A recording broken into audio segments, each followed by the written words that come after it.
వేస్తే అన్న ఆ ఓటు మీకేసినట్టే అని చెప్పి భూపాలన్న చెప్పడం జరిగింది.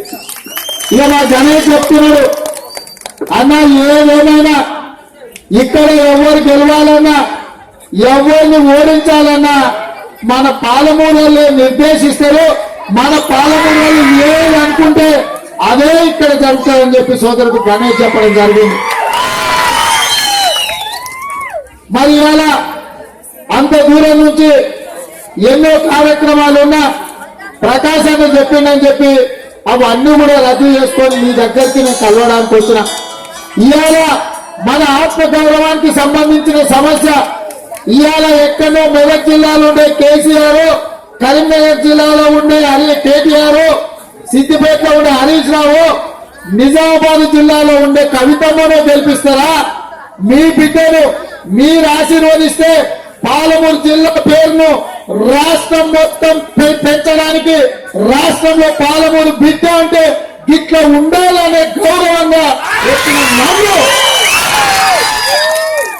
ఇవాళ నన్ను ఆశీర్వదిస్తారా? ఒక్కసారి మా ఆడబిడ్డలు ఆలోచన చేయాలి, మా పెద్దమ్మలు ఆలోచన చేయాలి.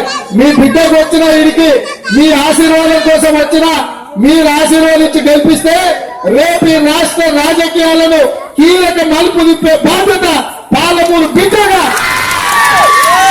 మీ వారుగా మీ మధ్యలో ఉండి ఈ రాష్ట్ర రాజకీయాలను శాసించడానికి ఇక్కడికి వచ్చిన. ఇవాళ ఈ రాష్ట్రంలో ఒక్కసారి ఆలోచన చేయండి. మనకేం చెప్పింది ఎన్నికలప్పుడు కేసీఆర్ గారు, నన్ను ముఖ్యమంత్రిని చేయండి, మీ బిడ్డలకి ఇంటికో నౌకరిస్తా అన్నాడు. నన్ను ముఖ్యమంత్రిని చేయండి, డబుల్ బెడ్రూమ్ ఇల్లు ఇస్తా అన్నాడు. నన్ను ముఖ్యమంత్రిని చేయండి, దళితులకు 3 ఎకరాల భూమి ఇస్తా అన్నాడు. నన్ను ముఖ్యమంత్రిని చేయండి, గిరిజనులకు 3 ఎకరాల భూమి ఇస్తా అన్నాడు. నన్ను ముఖ్యమంత్రిని చేయండి, పాలమూరు జిల్లాను సస్యశ్యామలం చేస్తా, ప్రతి ఎకరాకు తాగునీటిని సాగునీటిని పంపు తెస్తా అని చెప్పాడు. మరి 20 నెలలు అయింది ఇలా కేసీఆర్ ముఖ్యమంత్రి.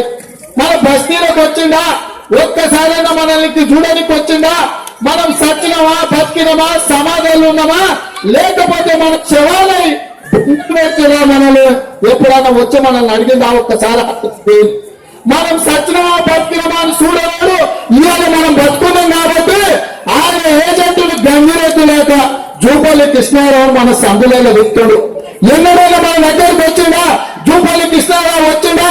నీకు ఇల్లు కావాలా, నీకు పింఛన్ కావాలా, నీకు రేషన్ కార్డు కావాలా, లేదా మీ బస్తీలో మంచి